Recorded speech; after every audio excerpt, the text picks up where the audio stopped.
మన రక్షకుడైన మన ప్రభు అయిన యేసుక్రీస్తు నామంలో మీ అందరికీ కూడా హృదయకాల శుభములు తెలియజేస్తా ఉన్నాను. దేవుని మా కృపను బట్టి మరొక దినము చూసే ధన్యత దేవుడు తన కృప చేత మనకు అనుగ్రహించి మనల్ని సజీవ లెక్కలు బట్టి మనల్ని కాపాడి మనల్ని దీవించి ఆశీర్వదించి మరొక హృదయకాలము చూసే ధన్యత దేవుడు తన కృప చేత మనకు అనుగ్రహించి నందుకు దేవునికి కృతజ్ఞతాస్తుతులు చెల్లిస్తా ఉన్నారు. హృదయకాలం దేవుని యొక్క వాక్యం ధ్యానించుకుందాము.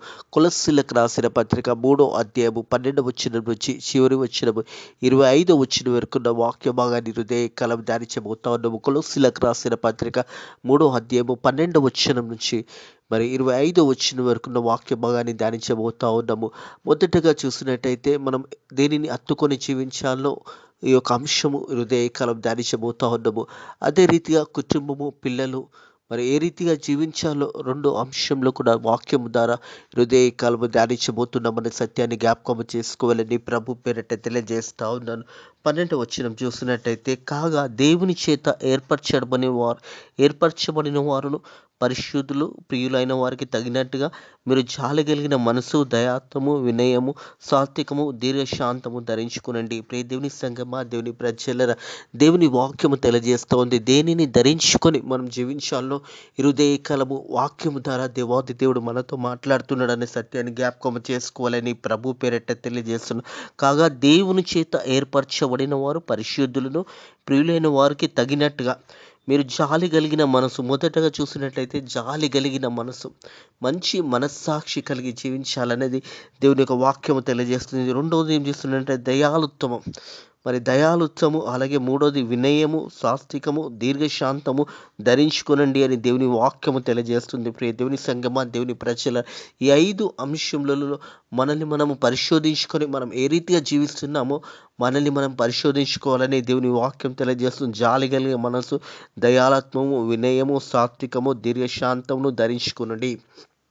ఇవి ధరించుకున్నట్టయితే మనం దేవుని బిడ్డలుగా మొట్టమొదటిగా దేవునికి కృతజ్ఞతాస్తుతులు చెల్లించాలి. అలాగే ఇవి 5 మనము ధరించుకొని జీవించినప్పుడు దేవుని యొక్క కృపలో మనం జీవిస్తామనే సత్యాన్ని జ్ఞాపకం చేసుకోవాలని ప్రభు పేరట తెలియజేస్తా ఉన్నాను. అలాగే ఎవడైనను తనకు హాని చేసుకొని ఒకనికి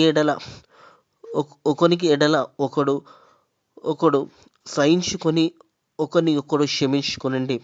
ప్రియ దేవుని సంగమా, దేవుని ప్రజలారా, ఒకరి పట్ల ఒకరు దయ కలిగి ఒకరి పట్ల ఒకరు క్షమాపణ కలిగి జీవించడం ప్రాముఖ్యమైనదనే సత్యాన్ని జ్ఞాపకం చేసుకోవాలి. ఎవరైనా మనల్ని దూషించిన ఎడల మనం క్షమించే మనస్సాక్షి కలిగి ఉండాలి. ఎందుకంటే మనల్ని క్షమించిన దేవాది దేవుడు, మన పాపంలోని క్షమించిన దేవాది దేవుడు, మనం కూడా ఇతరులను క్షమించే బిడ్డలుగా ఉండాలనే సత్యాన్ని జ్ఞాపకం చేసుకోవాలి. ఒకని ఎడల ఒకడు దయ కలిగి ఒకడికి వీళ్ళ మనల్ని హింసించిన, బాధ పెట్టిన అతని గురించి ప్రార్థన చేసే మనస్సు కలిగి జీవించాలి. అందుకే వాక్యం ఏమంటుందంటే వినయము కలిగి సాత్వికము, దీర్ఘశాంతము ధరించుకోనండి అనే వాక్యం మాటలు జ్ఞాపకం చేయబడతాయి. ఎవడైనను తనకు హాని చేసుకొని ఒకని ఎడల ఒకడు సహించుకొని ఒకడు క్షమించుకొని ప్రభు మిమ్మల్ని క్షమించిన ప్రకారం మీరు క్షమించండి.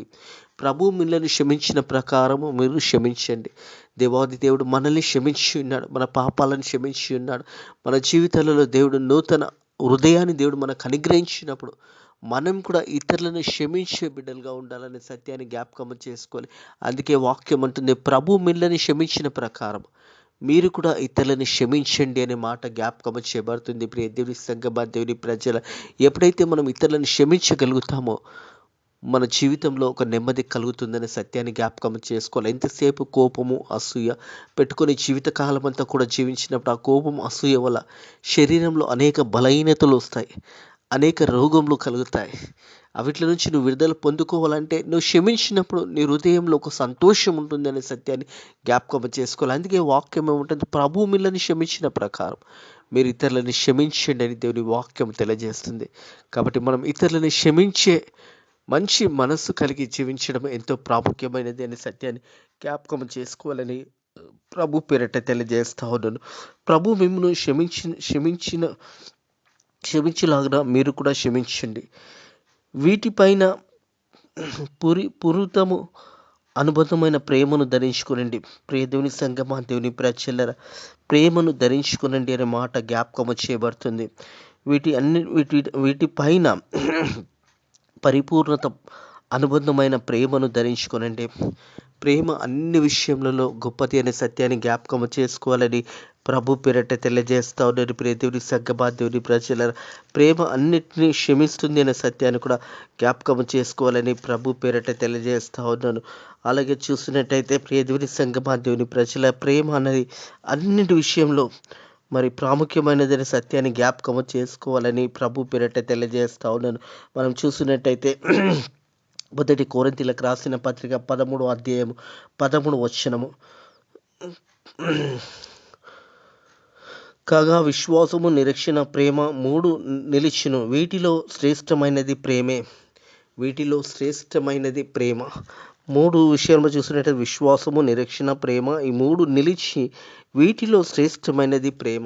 మరి ప్రేమ అన్నది అన్నిటి విషయంలో మరి మనల్ని మనము సరిదిద్దుకునే అవకాశం ప్రేమలో కలుగుతుందనే సత్యాన్ని జ్ఞాపకం చేసుకోవాలని ప్రభు పేరట తెలియజేస్తాను. తిరిగి కొలసీలకు రాసిన పత్రిక 3వ అధ్యాయం 15వ వచనం, క్రీస్తు అనుగ్రహించిన సమాధానం మీ హృదయంలో ఏలనివ్వండి. ప్రియ దేవుని సంగమా, దేవుని ప్రజల, దేవుడు అనుగ్రహించే సమాధానం మనం చూసినట్టయితే యోహాను సువార్త 14వ అధ్యాయంలో చూసినట్టయితే యోహాను సువార్త 14వ అధ్యాయము 27వ వచనం, శాంతి మీకు అనుగ్రహించి వెలుచున్నాను, నా శాంతి మీకు అనుగ్రహించున్నాను. లోకంలో ఉన్నట్టుగా నేను మీకు అనుగ్రహించడం లేదు, కానీ మీ హృదయంలో కలవరవడనీయకండి, నెరవేయకండి. ప్రియ దేవుని సంగమా, దేవుని ప్రజలారా, దేవుడు అనుగ్రహించిన శాంతి మనకు లోకంలో ఉన్నట్టు కాదు, కానీ దేవుడు తన కృపచేత మనకు శాంతి మీకు అనుగ్రహించి వెలుచున్న, నా శాంతి మీకు అనుగ్రహించుచున్నాను. లోకంలో ఉన్నట్టు నేను మీకు అనుగ్రహించటం లేదు, కానీ మీ హృదయాలని కలవరవడనీయకండి, వెరవనీయకండి అనే మాట జ్ఞాపకం చేయబడుతుంది. కాబట్టి దేవుని శాంతి, సమాధానం అన్నది మనకు చాలా ప్రాముఖ్యమైనది అనే సత్యాన్ని జ్ఞాపకం చేసుకోవాలి. మనుషులు ఉన్నట్టు ఉండదు అది. దేవుడిచ్చే శాంతి, నెమ్మది, సమాధానం ఎప్పుడు ఎల్లప్పుడూ సదాకాలము మనకు తోడై ఉంటుందనే సత్యాన్ని జ్ఞాపకం చేసుకోవాలి. అందుకే వాక్యం ఏమంటుందంటే, క్రీస్తు అనుగ్రహించిన సమాధానం మీ హృదయంలో ఏలనివ్వండి. ఇది వరకు మీ కొరకు ఇందుకొరకే మీరు శరీరంలో పిలువబడితిరి అనే మాట జ్ఞాపకం చేయబడుతుంది. ప్రియ దేవుని సంగమా, దేవుని ప్రజలరా, శరీరాలుగా మనల్ని దేవాతి దేవుడు లోకంలో నిర్వహించినప్పుడు దేవుని యొక్క సమాధానము మనలో ఏలనీయండి అని దేవుని యొక్క వాక్యము తెలియజేస్తుందనే సత్యాన్ని జ్ఞాపకం చేసుకోవాలి. మరియు కృతజ్ఞత కలిగి ఉండండి. దేవుడు చేసిన మేళ్లను జ్ఞాపకం చేసుకుంటూ, అందుకే వాక్యం అంటది 103వ దావీదు కీర్తన 2వ వచనం, నా ప్రాణమా యెహోవాను సన్నతించుము, ఆయన చేసిన ఉపకారములను దేనిని కూడా మరవకూడదు. దేవుడు మనకు చేసిన ప్రతి మేలును జ్ఞాపకం చేసుకుంటూ, దేవునికి కృతజ్ఞతాస్తుతులు చెల్లిస్తూ, దేవుడు అనుగ్రహించిన సమాధానం పొందుకుంటూ, మనం ఇతరులతో కూడా సమాధానపరిచే విధంగా సమాధానం కలిగి జీవించడము చాలా ప్రాముఖ్యమైనదని సత్యాన్ని జ్ఞాపకం చేసుకోవాలని ప్రభు పేరట తెలియజేస్తా ఉన్నాను. అలాగే చూసినట్టయితే 16వ వచనము, సంగీతములతో, కీర్తనలతో, ఆత్మ సంబంధమైన పద్యములతో ఒకరినొకడు బోధించుచు, బుద్ధి చెప్పుకుచు, కృపా సహితంగా మీ హృదయములు దేవుని గురించి గానము చేయుచు, సమస్త విధములైన జ్ఞానము చేత క్రీస్తు వాక్యంలో సమృద్ధిగా నివసించుడి. క్రీస్తు వాక్యంలో, దేవుని వాక్యంలో సమృద్ధిగా దీవించండి అనే మాట జ్ఞాపకము చేయబడుతుంది. ప్రియ దేవుని సంగమా, దేవుని ప్రజల, సంగీతములతో, కీర్తనలతో, ఆత్మ సంబంధమైన పదములతో ఒకరికి బోధించచ్చు, పాటలు పాడుతూ, దేవుని మహిమపరుస్తూ, ఒకరికొకరు వాక్యాన్ని బోధించుకుంటూ, అలాగే వాక్యం అనే ఆ వాక్యంలో మనల్ని మనం భద్రము చేసుకోవడము చాలా ప్రాముఖ్యమైనదని సత్యాన్ని జ్ఞాపకం చేసుకోవాలి. ప్రతి హృదయకాలం దేవుడు మనల్ని సజీవులకి పెడుతూ, మనల్ని కాపాడుతూ, మనల్ని దీవిస్తూ, ఆశీర్వదిస్తున్న దేవునికి మొట్టమొదటిగా కృతజ్ఞతాస్తుతులు చెల్లిస్తూ, అలాగే పాటలతో, ఆత్మ సంబంధమైన మాటలతోని ఒకరినొకరు సమాధానపరుచుకుంటూ, ఒకరినొకరు బలపరుచుకుంటూ ముందుకు సాగిపోవాలనేది దేవుని యొక్క వాక్యము తెలియజేస్తుంది. ప్రియ కుమారుడు, ప్రియ కుమార్తె, మనం ఒకరినొకరు సమాధానంతోని, మన పాటలతోని, దేవుని యొక్క పాటలతోని మనల్ని మనము భద్రం చేసుకుంటూ, ఒకరినొకరు బోధించుకుంటూ ముందుకు సాగిపోవాలనేది దేవుని యొక్క వాక్యం తెలియజేస్తుంది. ప్రియ దేవుని సంగమా, దేవుని ప్రజల, సంగీతములతో, కీర్తనలతో, ఆత్మ సంబంధమైన పద్యములతోనూ ఒకరిని ఒకడు బోధించుచు, బుద్ధి చెప్పుకుంటూ, కృపా సహితంగా మీ హృదయంలో దేవుని గురించి గానము చేయొచ్చు. దేవుని గురించి గానము చేయొచ్చు, దేవుని గనపరుస్తూ దేవునికి కృతజ్ఞతాస్తుతులు చెల్లిస్తూ పాటలు పాడుతూ దేవుని మహిమపరుస్తూ ఒకరినొకరు బుద్ధి చెప్పుకుంటూ అలాగే దేవుని యొక్క వాక్యం సరా మనం జీవించడం నేర్చుకోవాలనే సత్యాన్ని జ్ఞాపకం చేసుకోవాలని ప్రభు పేరట తెలియజేస్తూ ఉన్నారు. అలాగే కింది వచ్చిన గమనించినట్టయితే మీ హృదయంలో దేవుని గురించి గానము చేయొచ్చు, సమస్త విధములైన జ్ఞానం చేత క్రీస్తు వాక్యము మీలో సమృద్ధిగా నివసించుడి. దేవుని వాక్యము, నీ వాక్యము నన్ను బ్రతికించుచున్నది అని 119 కీర్తనలు తెలియజేస్తుంది. నీ వాక్యము నా పాదములకు దీపమై ఉన్నది, నీ వాక్యమును నన్ను బ్రతికించుచున్నదనే మాట జ్ఞాపకం చేయబడుతుంది. 119 కీర్తన చూస్తున్నట్టయితే ప్రియ దేవుని సంగమ దేవుని ప్రజలరా,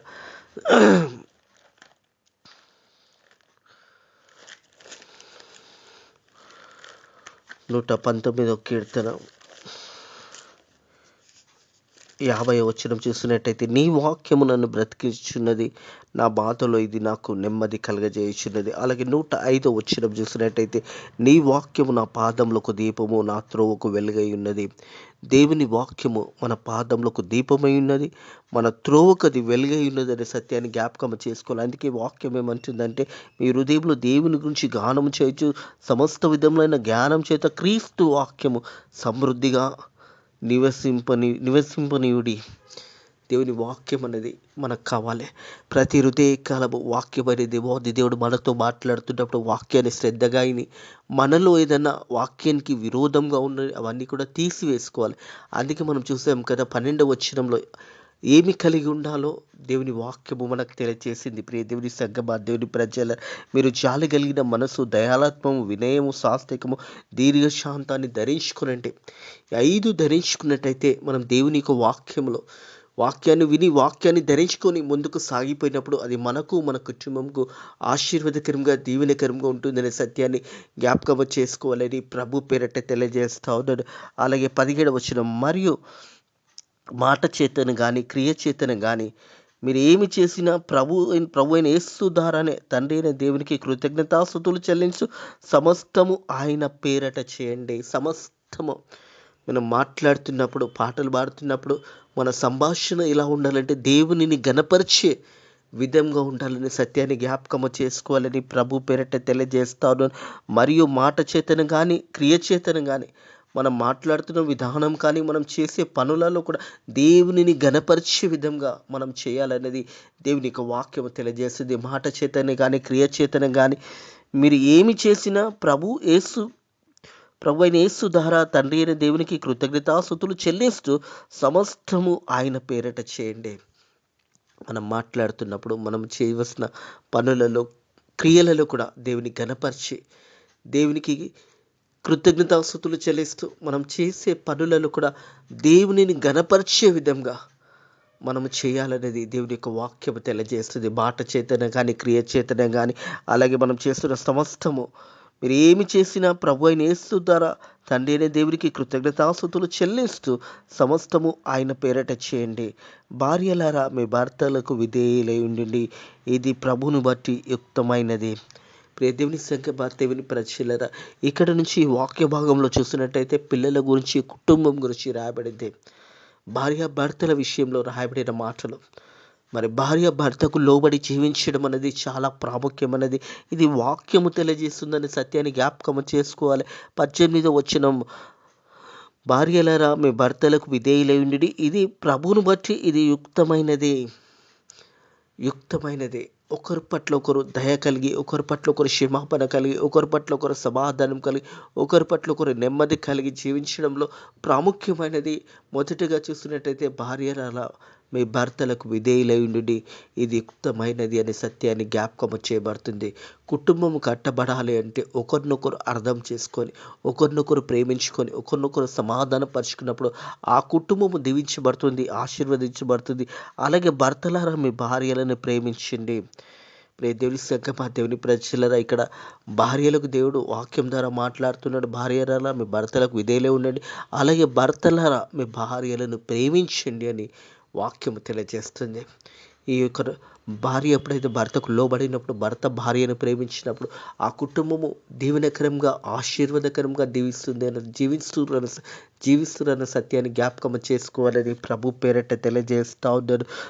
భార్యలారా మీ భర్తలకు విధేయులై ఉండుడి, ఇది ప్రభుని బట్టి యుక్తమనేది. భర్తలారా మీ భార్యలను ప్రేమించుడి, వారిని నిష్ఠూర పెట్టకూడదు అనే మాట జ్ఞాపకం చేయబడుతుంది. అలాగే పిల్లల విషయం కూడా మాట్లాడుతున్న మాటలు గమనించినట్లయితే, పిల్లలరా అన్ని విషయంలో మీ తల్లిదండ్రుల మాట వినండి. అన్ని విషయాలను మొదటగా భార్యలారా మీ భర్తలను ప్రేమించండి అన్నాడు. అలాగే భర్తలారా మీ భార్యలను ప్రేమించండి అన్నాడు. అలాగే చూసినట్టయితే పిల్లలరా అన్ని విషయంలో మీ తల్లిదండ్రుల మాట వినండి. అప్పుడు ఆ కుటుంబం దీవించబడుతుంది, ఆశీర్వదించబడుతుంది అనే సత్యాన్ని జ్ఞాపకం చేసిపడుతుంది. ప్రియ దేవుని సంగమా, దేవుని విరచలరా, పిల్లలు యవ్వన కాలంలో వచ్చినప్పుడు మీరేంది మాకు చెప్పేదని తల్లిదండ్రులను ఎదురిస్తూ ఉంటారు. అది మంచిది కాదు. తల్లిదండ్రులు చెప్పిన మాట వినడం ద్వారా మీరు భూమి మీద దీర్ఘాయుష్గా దీవించబడతారు, ఆశీర్వదించబడతారు. మీ ఆయుష్కాలం అత్యధికంగా దేవుడు దీవిస్తాడు, ఆశీర్వదిస్తాడు. మీకు ఏమి కావాలో కూడా సమృద్ధిగా దేవుడు అనుగ్రహిస్తాడు. ఎప్పుడు అనుగ్రహిస్తాడంటే పిల్లలు తల్లిదండ్రుల మాటలు విన్నప్పుడు అది ఆశీర్వాదకరంగా దీవెనకరంగా ఉంటుందనే సత్యాన్ని జ్ఞాపకం చేసుకోవాలని ప్రభు పేరట తెలియజేస్తూ ఉన్నారు. కాబట్టి పిల్లలు కూడా తల్లిదండ్రుల మాట వినడం చాలా ప్రాముఖ్యమైనదనే సత్యాన్ని జ్ఞాపకం చేసుకోవాలని ప్రభు పేరట తెలియజేస్తూ ఉన్నారు. అన్ని విషయంలో మీ తల్లిదండ్రుల మాట వినండి. పిల్లలారా అన్ని విషయంలో మీ తల్లిదండ్రుల మాట వినండి, ఇది ప్రభువుని బట్టి ఎంచుకోదగినదే, దేవునికి ఇష్టమైనదే. కుటుంబం అనేది చాలా ప్రాముఖ్యమైనది. కుటుంబం అనేది దేవుడు ఆది అందే ఆదామును అవ్వని నిర్మించి కుటుంబం అనేది ఏర్పాటు చేస్తున్నాడు. కుటుంబం అనేది దేవునికి ఎంతో ఇష్టమైనది. పిల్లలు తల్లిదండ్రుల మాట వినడం ద్వారా వారి జీవితాలు కట్టబడతాయి. అలాగే చూస్తున్నట్టయితే ప్రభువుని బట్టి ఎంచుకోదగినదే. తండ్రులారా మీ పిల్లల మనసు కృంగుకున్నట్టు వారికి కోపం పుట్టింపకుడి. మరి కుటుంబం అందరి గురించి ఇక్కడ మాట్లాడాడు. ప్రియ దేవుని సంగమా, దేవుని ప్రజల భార్యలారా మీ భర్తలను ప్రేమించండి, భర్తలారా మీ భార్యలను ప్రేమించండి, పిల్లలారా మీ తల్లిదండ్రులకు మాటినండి. అలాగే తండ్రులారా మీ పిల్లలకు కోపము రేపక వారిని క్రమశిక్షణలోనూ పెంచండి అనే మాట జ్ఞాపకం చేయబడుతుంది. ఎఫెసీయులకు రాసిన పత్రిక 6వ అధ్యాయంలో చూసినప్పుడు 4వ వచనంలో ఈ మాట జ్ఞాపకం చేయబడుతుంది. తండ్రులారా మీ పిల్లలకు కోపం రేపక ప్రభు యొక్క శిక్షణలో బోధనలో వారిని పెంచండి. ప్రభు యొక్క శిక్షణలో, ప్రభు యొక్క బోధనలో వారిని పెంచండి అని వాక్యము తెలియజేస్తుంది. ప్రియ దేవుని సంగమా, దేవుని ప్రజలారా, అలాగే దాసులారా మనుషులను సంతోషపెట్టి వారినట్టుగా కంటికి కనబడవలనని కాక ప్రభువుకు భయపడుచు కరుణ కలరువాయి శరీరంను బట్టి మీ యజమానులకు అన్ని విషయంలో విధేయులై ఉండండి. దాసులారా మనుషులను సంతోషపెట్టిన వారి కంటే సంతోషపెట్టకుండా కాక దేవునిని ఘనపరిచే విధంగా మీరు జీవించాలనేది దేవుని యొక్క వాక్యం తెలియజేసి, దాసులారా మనుషులను సంతోషపెట్టి కంటే కనబడవలని కాక ప్రభువుని భయపడుతూ మరి కరుణ హృదయులై శరీరం బట్టి మీ యజమానులకు అన్ని విషయంలో విధేయులై ఉండుడి. ప్రభువుల శాస్త్రము ప్రతిఫలముగా పొంది ఉన్నామని ఎరుగుదుము కనుక మీరు ఏమి చేసినా అది మనుషుల నిత్యము కాక ప్రభువు నిత్యము మనస్ఫూర్తిగా చేయండి. మీరు ప్రభు వల్ల క్రీస్తుతో కూడా దాసులై ఉన్నారు. అన్యాయం చేసిన వారికి తను చేసిన అన్యాయం కొలది మరలా లభించును, పక్షపాతం ఉండదు. ప్రియ దేవుని సంగమా, దేవుని ప్రజలారా, మనము చేస్తున్నప్పుడు మనుషుల గురించి ఎప్పుడు కూడా చేయకూడదు. దేవుని గణపరిచే విధంగా చేయాలి. మనుషులను గణపరిచే విధంగా, మనుషులు మెచ్చును పొందుకునే విధంగా చేయకూడదు.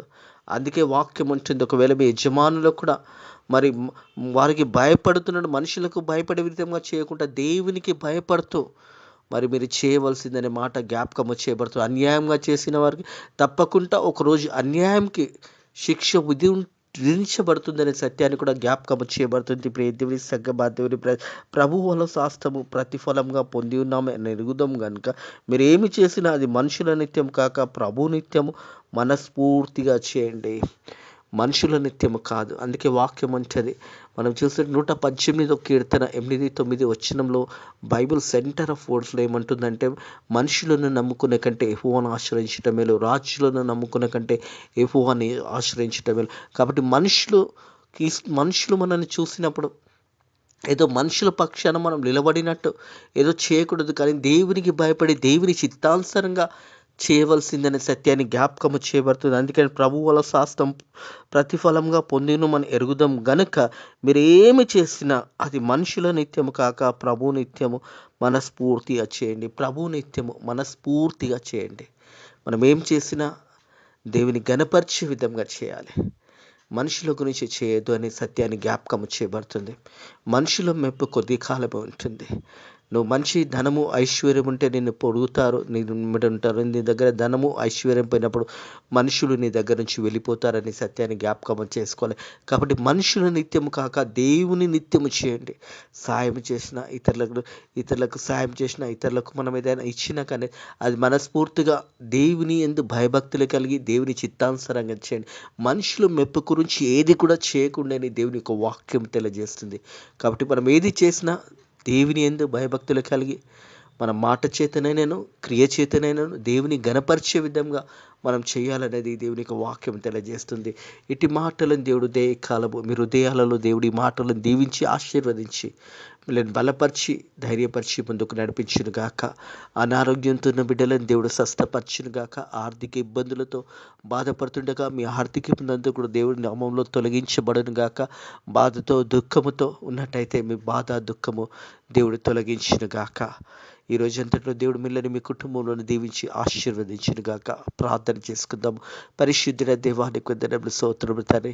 ఈరోజే కాలం నీ వాక్యము ద్వారా మాతో మాట్లాడి కుటుంబం ఏ రీతిగా జీవించాలి, అలాగే ఏమి హత్తుకొని జీవించాలో నీ వాక్యము ద్వారా మాతో మాట్లాడి మనల్ని బలపరిచి దీవించి ఆశీర్వదించిన దేవానికి వందనములు, స్తోత్రములు తండ్రి. ప్రభా ఈ రోజంతా కూడా నీ కృపలో మనల్ని జ్ఞాపకం చేసుకొని మనల్ని దీవించి ఆశీర్వదించమని, ఈ రోజంతా కూడా నీ కాపుదల మాకు దయచేయమని నజరుడైన యేసుక్రీస్తు నామములో ఈ ప్రార్థనని వేడుకుంటున్నాము తండ్రి. ఆమేన్. మన లోకరక్షకుడైన మన ప్రభువైన యేసుక్రీస్తు యొక్క కృప సమాధానములు నెమ్మది ఇప్పుడు ఎల్లప్పుడూ సదాకాలము మీకును మీ పిల్లలకును మీ కుటుంబములకును తోడై నీడై ఉండును గాక. ఆమేన్.